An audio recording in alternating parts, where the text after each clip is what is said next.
Hello guys! At hello din po sa mga kalakwatsera. Nagbabalik na naman po ang inyong kalakwatsera Y. Mag-road trip lang po tayo sa medyo malapit lang po sa may bandang Imos, Cavite. Tara guys, samahan niyo po ako at Bossing maglakwatsa.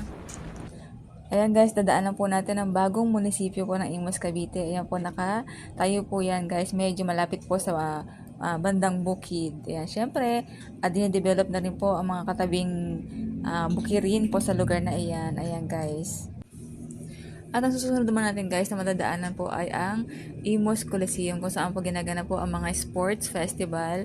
At syempre guys, meron din po dyan na McDonald's. At kung naubusan ka po ng gasolina, ayan po, meron po dalawang gasoline station po na madadaanan. Kaya po napaka-accessible po talaga ang Imos Cavite ngayon. Sa kabila po guys ng pag-asenso at pag-develop po sa Imos Cavite, meron pa naman po natitira po mga taniman po ng palayan at mga gulayan sa ibang parte po ng Imos Cavite. Hindi po nawawala po yan dahil diyan po tayo kumukuha ng ating mga kinakain sa araw-araw.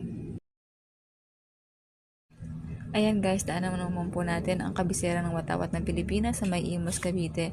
Ayan, ayon sa ating kasaysayan, ang labanan ng Imos na naganap noong 3 ng September 1896 at ang labanan ng Alapan noong 28 ng Mayo 1898, ang araw kung kailan una ay ginamit ang watawat ng Pilipinas na naging dahilan upang itanghalang Imos bilang kabisera ng watawat ng Pilipinas.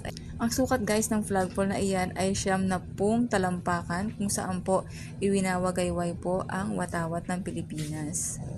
Ang Imos City guys ang itinuguri ang flag capital of the Philippines.